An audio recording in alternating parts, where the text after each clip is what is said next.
T V screen پر ایک قطار میں بیٹھے عالمی رہنما دکھائی دے رہے تھے۔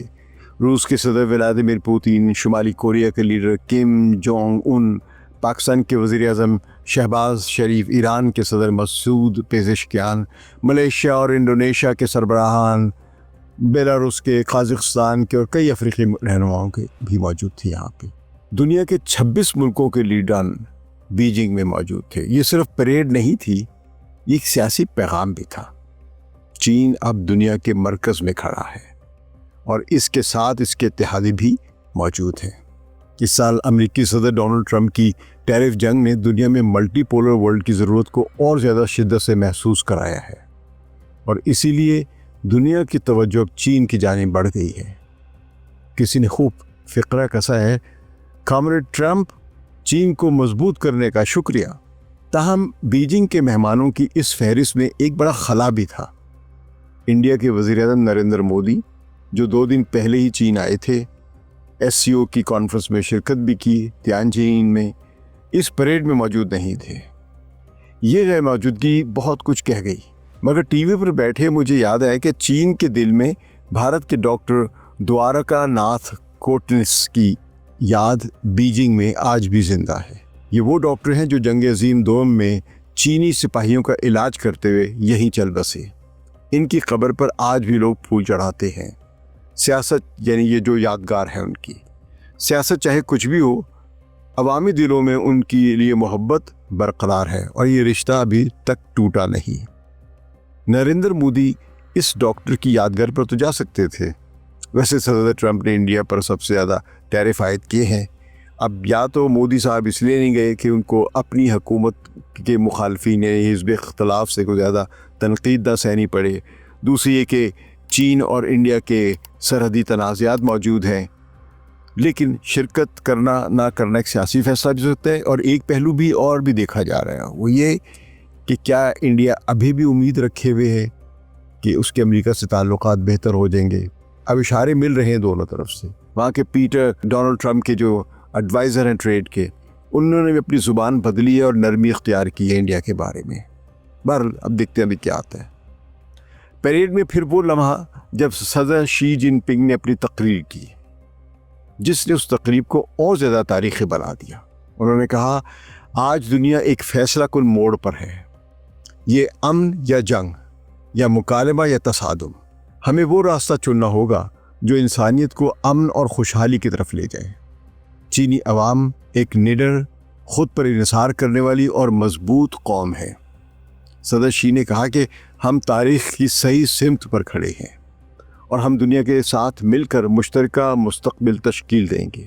صدر شی جن پنگ نے اس موقع پر اپنے سامعین کو یاد دلایا کہ وہ مارکس، لینن، ماؤ زیدونگ اور ڈیان زیاؤ پنگ کے نظریات سے جڑے رہے۔ یہ ان کا نظریاتی اعلان تھا کہ چین اب بھی مارکسسٹ نظریات پر قائم ہے۔ ان کے الفاظ سیدھے دل کو چھو رہے تھے۔ یہ تقریر سن کر ٹی وی کے سامنے بیٹھے میں نے دیکھا کہ مجمع تالیوں اور نعروں سے گونج اٹھا، جیسے وہ ہر لفظ کی دل سے تائید کر رہے ہوں۔ اب اس پریڈ کی اسٹریٹجک اہمیت پر نظر ڈالیں تو یہ بالکل واضح ہے۔ چین نے نہ صرف اپنی فوجی طاقت دکھائی، بلکہ یہ پیغام بھی دیا کہ وہ کسی کے رحم و کرم پر نہیں ہے۔ پوتن اور کم جونگ ان سمیت 26 عالمی رہنماؤں کی موجودگی نے صاف ظاہر کیا کہ ایک نیا عالمی اتحاد پروان چڑھ رہا ہے۔ یہ پریڈ ایشیا اور بحر الکاہل کے خطے میں طاقت کا نیا توازن بیان کر رہی ہے یا اس کی پیش خیمہ ہے۔ چین نے دنیا کو بتا دیا کہ وہ ماضی کا فاتح بھی ہے اور مستقبل کا رہنما بھی۔ چین کی 80ویں وکٹری ڈے پریڈ پر مختلف مغربی عالمی رہنماؤں نے بھی اپنے رد عمل کا اظہار کیا ہے، جس سے اس تقریب کی بین الاقوامی اہمیت اور اثرات کا اندازہ لگایا جا سکتا ہے۔ امریکی صدر ڈونلڈ ٹرمپ، انہوں نے پریڈ کو ایک جان بوجھ کر اشتعال انگیز اقدام قرار دیتے ہوئے چین، روس اور شمالی کوریا کے رہنماؤں کو امریکہ کے خلاف سازش کرنے کا الزام عائد کیا ہے۔ انہوں نے اس موقع پر مذاق کرتے ہوئے کہا کہ وہ ان رہنماؤں کو گرم ترین سلام پیش کرتے ہیں اور امید ظاہر کی کہ چین امریکہ کی جنگ عظیم دوم میں امداد کو تسلیم کرے گا۔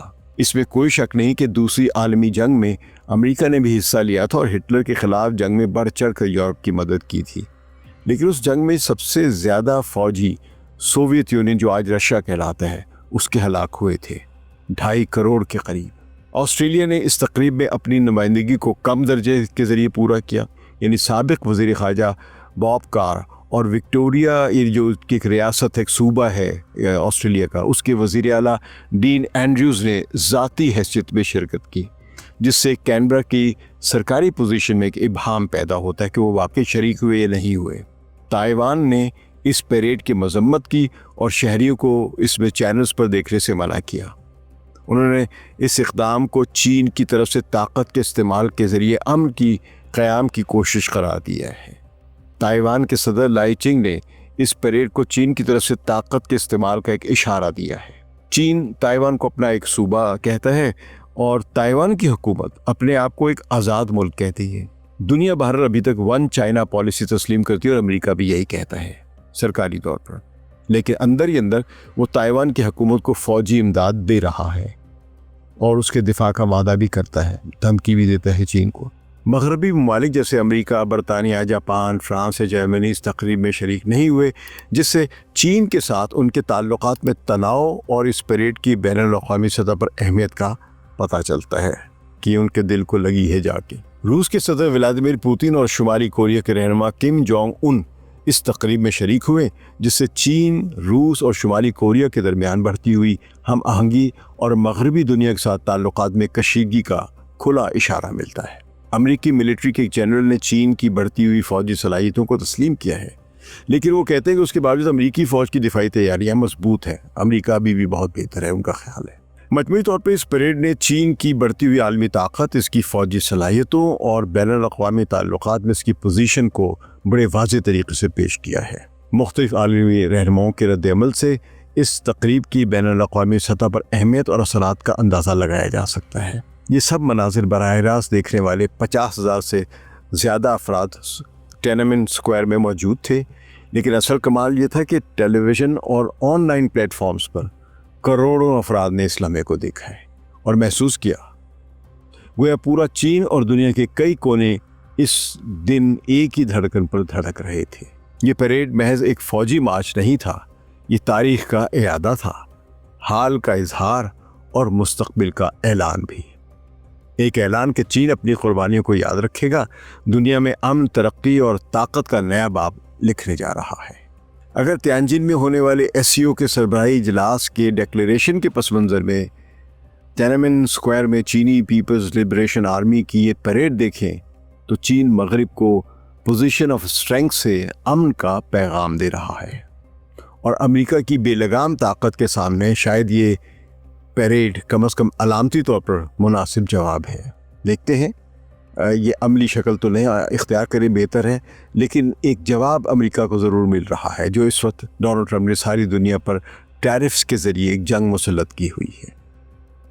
اس وقت یہ پیریڈ یا SCO کی جو کانفرنس ہوئی ہے، اس کے پس منظر میں ہمیں دو باتیں بڑی ذہن میں رکھنی چاہیے۔ ایک، یورپ میں جنگ چل رہی ہے یوکرین اور روس کی، اور ایک مڈل ایسٹ میں جنگ چل رہی ہے فلسطینیوں کی اور اسرائیل کی۔ تو دیکھتے ہیں چین کی یہ وکٹری پیریڈ ان پر کیا اثر ڈالتی ہے۔ اس ویڈیو پر کامنٹ ضرور کیجئے، اور اگر پسند آئی ہو تو دوستوں میں شیئر بھی کیجئے۔ ثقلین امام کو اجازت دیجیے، خدا حافظ۔